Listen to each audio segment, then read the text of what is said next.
నిజంగా ఇవి ఎందుకు పెరుగుతూ ఉన్నాయి? చంద్రబాబు నాయుడు గారి హయాంలో ఈ రెవెన్యూ డెఫిసిట్లు, ఆయన వస్తే చాలు ఈ రెవెన్యూ డెఫిసిట్లు, మా హయాంలో ఎందుకు రెవెన్యూ డెఫిసిట్లు, ఫిజికల్ డెఫిసిట్లు కంట్రోల్గా ఉన్నాయి? ఎందుకు చంద్రబాబు నాయుడు గారు వస్తూనే రెవెన్యూ డెఫిసిట్లు, ఫిజికల్ డెఫిసిట్లు ఎందుకు పెరుగుతూ ఉన్నాయి? ఫిజికల్ డెఫిసిట్ అంటే అప్పు ఎందుకు పెరుగుతూ ఉన్నాయి? రెవెన్యూ డెఫిసిట్ అంటే రాష్ట్రానికి వచ్చే రెవెన్యూ మైనస్ రాష్ట్రానికి వచ్చే రెవెన్యూ ఎక్స్పెండిచర్, ఇది రెవెన్యూ డెఫిసిట్. ఎందుకు పెరుగుతూ ఉన్నాయి? పెరగడానికి ప్రధానమైన కారణం ఏమిటి అని అంటే రాష్ట్రానికి రావాల్సిన ఆదాయాలు రాష్ట్రానికి రావడంలో విచ్చలవిడిగా జరుగుతూ ఉన్న అవినీతి, దోచుకో పంచుకో తినుకో,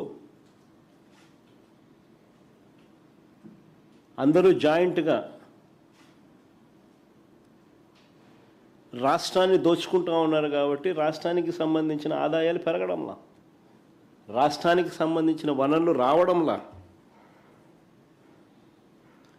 చంద్రబాబు నాయుడు గారు, ఆయన బినామీలు, ఆయన పార్టీ ఎమ్మెల్యేలు, ఆయన ఎల్లో మీడియా సహచరులు దోచుకో పంచుకో తినుకో పరిస్థితిలో ఏకంగా ఇసుకని వదలడంలా, మట్టిని వదలడంలా, సిలికాను వదలడంలా, క్వాడ్స్ను వదలడంలా, లాటరైట్ను వదలడంలా, గ్రనైట్లను వదలడంలా, లిక్కర్ వదలడంలా,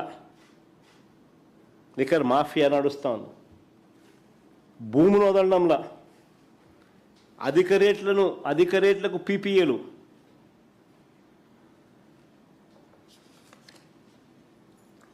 మొత్తం అన్నింటా కూడా దోపిడీయే. ఇక ప్రభుత్వానికి ఆదాయాలు ఎలా వస్తాయి? సంక్షేమము అభివృద్ధి ఎలా నడుస్తుందా? ఎంత అప్పులు తెచ్చినా కూడా ఎలా సరిపోతాయి? అంతా దోచేస్తూ ఉంటాయి. విశాఖపట్నంలో చిన్న ఎగ్జాంపుల్ కూడా, ఉదాహరణ కూడా చెప్తా ఉన్నా, ఏ స్థాయిలో వీళ్ళ దోపిడీ అని అంటే విశాఖపట్నంలో అత్యంత విలువైన భూమిని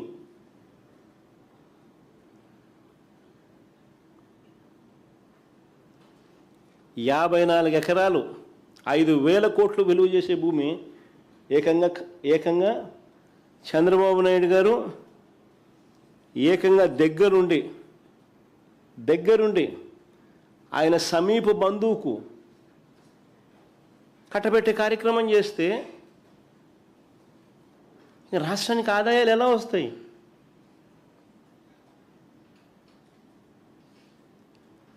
ఆశ్చర్యం కలిగించే విషయం.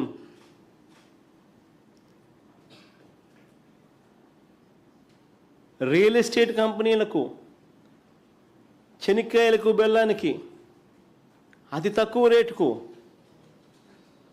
భూములు ఇస్తూ ఉన్నాడు. భూములు ఇవ్వడమే కాదు, వాళ్ళు కన్స్ట్రక్షన్ చేసిన దాంట్లో 2,000 రూపాయలు పర్ ఎస్ఎఫ్టీకి ఎదురిస్తాడంట. ఈయన ఎదిరిస్తాడంట. రాష్ట్రానికి ఆదాయాలు ఎలా వస్తాయి ఇలాంటి స్కాములు జరుగుతూ ఉంటే?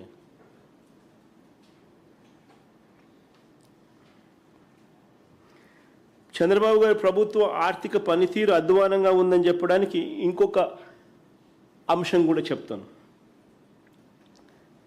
మామూలుగా మినిమం క్యాష్ బ్యాలెన్స్ అనేది ట్రెజరీలో ఉండాలి.